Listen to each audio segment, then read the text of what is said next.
வணக்கம் குழந்தைகளே. இன்னைக்கு உங்கள் பாட்டி உங்களுக்கு ஒரு கதை சொல்ல போகிறாங்க. கதையோட தலைப்பு தங்க முட்டையிடம் வாத்து.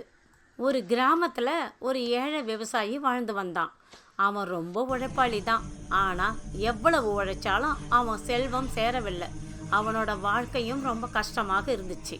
ஒரு நாள் காலையில் தன்னோட குடிசைக்கு பின்புறம் இருந்த குட்டையில் அவன் ஒரு வாத்தை கண்டான். அந்த வாத்து சாதாரண வாத்து போல தான் இருந்துச்சு.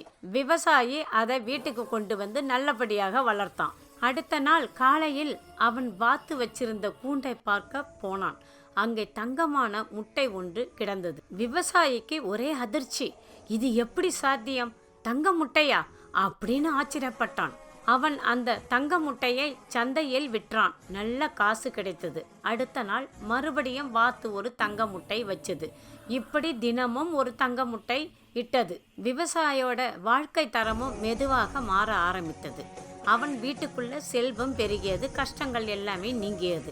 ஆனால் ஒரு நாள் அவனுக்குள்ள ஒரு பேராசை வந்துச்சு. அவன் நினைச்சான், வாத்து தினமும் ஒரு தங்க முட்டை மட்டும்தானே வைக்குது. இதையெல்லாம் சேர்க்கறதுக்கு பல நாள் ஆகிவிடும். வாத்தோட உடம்புக்குள்ளே நிறைய தங்கம் இருக்கும். அதை இப்பவே எடுத்தா என்ன? அவன் உடனே பணக்காரனாகி விடலாமே அப்படி என்று யோசித்தான். அந்த பேராசை அவனை கண்மூடச் செய்தது. அவன் யோசிக்கவே இல்லை. அந்த வாத்தை கொன்னுட்டான். ஆனா அவன் நினைத்தது போல அதன் உடம்புல தங்கமும் இல்லை, வெள்ளியும் இல்லை.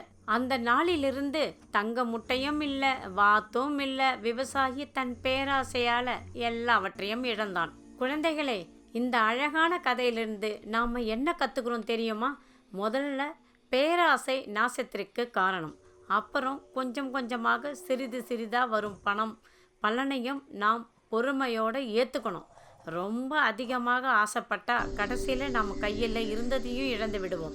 இதனால் என்ன தெரியுது? பாட்டி உங்களுக்கு சொன்ன கதை புரியுதா? பேராசை பெருநஷ்டம். சரி குழந்தைகளே, உங்களை நான் அடுத்த கதையில் சந்திக்கிறேன்.